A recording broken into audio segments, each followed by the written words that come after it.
بسم اللہ الرحمن الرحیم۔ السلام علیکم رحمۃ اللہ وبرکاتہ۔ معزز سامعین، آج کی اس ویڈیو میں آپ حضرت یوسف علیہ السلام کے متعلق جانیں گے، کیونکہ ہم مسلمان ہیں، ہمیں اپنے نبیوں، اپنے پیغمبروں کا علم ہونا بے حد ضروری ہے۔ معزز سامعین، حضرت یوسف علیہ السلام کے قصے کو قرآن مجید فرقان حمید کی سورۃ یوسف میں بیان کیا گیا ہے، اور اس سورت کی پہلی آیت میں اس قصے کو سب سے اچھا قصہ قرار دیا گیا ہے، اور ارشاد فرمایا یہ بہت ہی بہترین قصہ ہے۔ اس قصے کے حوالے سے معلومات جاننا ہر مسلمان کے لیے انتہائی ضروری ہے۔ آج کی ویڈیو میں ہم آپ کو نہ صرف حضرت یوسف علیہ السلام کے قصے کے حوالے سے معلومات فراہم کریں گے، بلکہ یہ بھی بتائیں گے کہ حضرت یوسف علیہ السلام کو دریائے نیل کے درمیان کس وجہ سے دفن کیا گیا، اور 400 سال بعد ان کی میت کو دریائے نیل کے درمیان سے حضرت موسیٰ علیہ السلام نے کیوں اور کس کے حکم پر نکالا اور کہاں لے کر گئے۔ اگر آپ میری ویڈیو پہ بالکل نئے ہیں تو آپ میرے چینل کو سبسکرائب کریں اور مومنہ وائس چینل کا حصہ بنیں، تاکہ آپ کو اسی طرح کی انفارمیٹیو ویڈیوز ملتی رہیں۔ ناظرین، حضرت یوسف علیہ السلام اللہ تعالیٰ کے امتحانوں میں ثابت قدم رہے اور صبر کرنے والے ثابت ہوئے، تو اللہ رب العزت نے انہیں بادشاہت عطا فرمائی۔ تو جب حضرت یوسف علیہ السلام کے سوتیلے بھائی والد محترم حضرت یعقوب علیہ السلام کے حکم پر دربار مصر پہنچے اور اپنے بھائی بن امین کی رہائی کی درخواست کی، تو اس موقع پر انہوں نے حضرت یوسف علیہ السلام کو حضرت یعقوب علیہ السلام یعنی کہ ان کے بابا جان کا پیغام پہنچایا۔ جب حضرت یوسف علیہ السلام نے اپنے والد کا خط پڑھا تو زور و قطار رونے لگے، جس کے بعد انہوں نے اپنے بھائیوں کو بتایا کہ وہ یوسف ہیں جسے وہ بچپن میں کنویں میں پھینک آئے تھے۔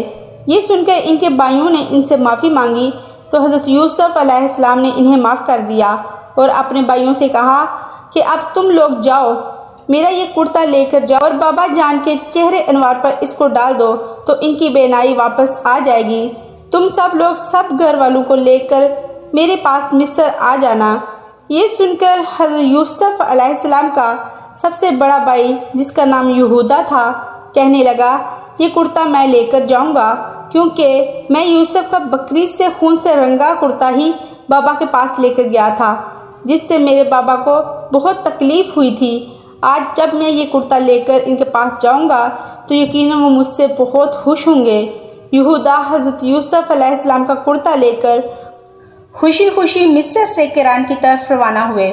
حضرت یوسف علیہ السلام نے اپنے بھائیوں کے ساتھ اپنے والد اور سب خاندان کو لانے کے لیے 200 سواریاں بھی بھیجیں۔ یہودا جیسے ہی حضرت یوسف علیہ السلام کا کرتا لے کر مصر سے کران کی طرف روانہ ہوا، تو حضرت یعقوب علیہ السلام کو اپنے لختے جگر اور جان سے پیارے بیٹے حضرت یوسف علیہ السلام کی خوشبو محسوس ہوئی۔ انہوں نے اپنے پوتوں سے اس کا ذکر کیا۔ اس بات کو قرآن مجید فرقان حمید میں اللہ تعالیٰ نے ان الفاظ میں بیان کیا۔ حضرت یعقوب علیہ السلام کہنے لگے کہ اگر تم مجھے یہ نہ کہو کہ بوڑھا سٹھیا گیا ہے، تو مجھے تو یوسف کی خوشبو آ رہی ہے۔ تو حضرت یعقوب علیہ السلام کے پوتوں نے کہا آپ اب بھی اس پرانی سی بات پر پڑے ہوئے ہیں، بھلا کہاں یوسف، کہاں ان کی خوشبو؟ تو جب برادران یوسف ان کا کرتا لے کر گھر پہنچے تو حضرت آدم علیہ السلام کے چہرے پر ڈالا تو ان کی آنکھیں درست ہو گئی اور ان کی روشنی واپس آ گئی، جس پر حضرت یعقوب علیہ السلام نے کہا میں نہ تم سے کہتا تھا کہ اللہ تعالیٰ کے بارے میں جتنا میں جانتا ہوں تم نہیں جانتے۔ پھر حضرت یعقوب علیہ السلام نے تہجد میں اللہ تعالیٰ سے اپنے بیٹوں کی معافی کی دعا کی، اور آپ کی دعا کی وجہ سے تمام برادران یوسف کی بخشش ہو گئی، اور اللہ تعالیٰ نے یہ خوشخبری سنائی کہ آپ کے بیٹے کا گناہ تو آپ کی دعاؤں سے معاف کر دیا گیا۔ پھر حضرت یوسف علیہ السلام نے اپنے لختے جگر حضرت یوسف علیہ السلام کی طرف ملک کے مصر جانے کی تیاریاں شروع کر دیں۔ حضرت یعقوب علیہ السلام کے خاندان کے 72 سے 73 آدمی جو مصر روانہ ہوئے۔ جب حضرت یعقوب علیہ السلام کا قافلہ مصر کے قریب پہنچا تو حضرت یوسف علیہ السلام ایک عظیم و شان جلوس کے ہمراہ آپ کے استقبال کے لیے آئے۔ ان جلوسوں کے دونوں طرف مصر کی عوام باادب کھڑی تھی۔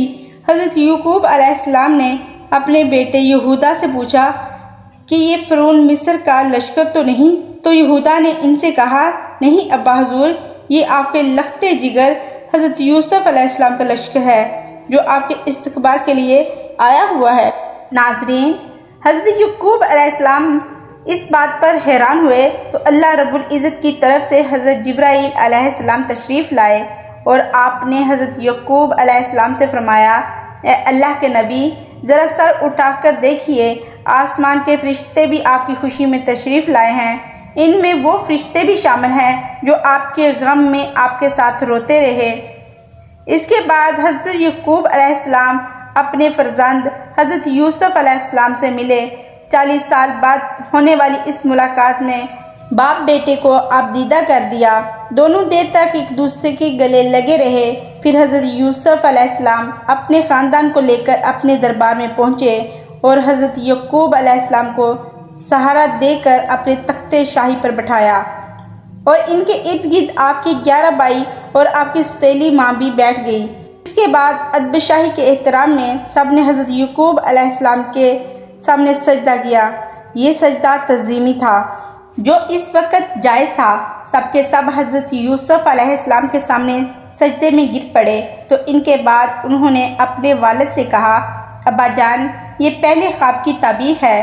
بے شک اس سے میرے رب نے سچا کر دکھایا، اور بے شک مجھ پہ احسان کیا اور کہ مجھے قید سے نکالا اور ان سب کو گاؤں سے لے کر آیا۔ اس کے بعد شیطان نے مجھ میں اور میرے بھائیوں میں ناچاکی پیدا کر دی۔ بے شک میرا رب جس کام کو چاہے آسان کر دے، بے شک وہ علم و حکمت والا ہے۔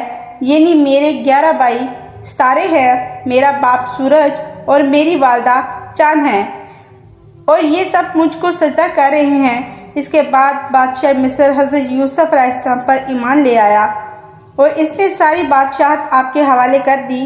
اسی طرح بنی اسرائیل کو مصر میں حکومت مل گئی اور یہاں آباد ہو گئے۔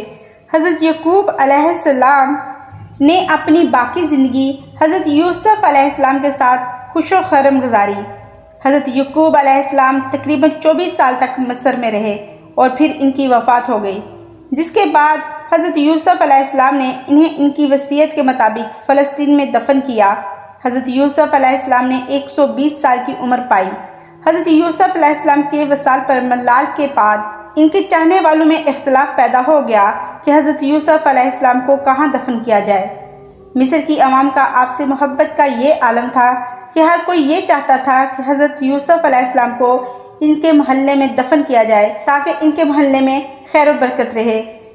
آخر اہلیان مصر اس بات پر راضی ہوئے کہ آپ کو دریائے نیل میں دفن کر دیا جائے تاکہ دریا کا پانی آپ کی قبر مبارک کو چھو کر گزرے اور تمام مصر والے اس پانی سے برکت حاصل کر سکیں۔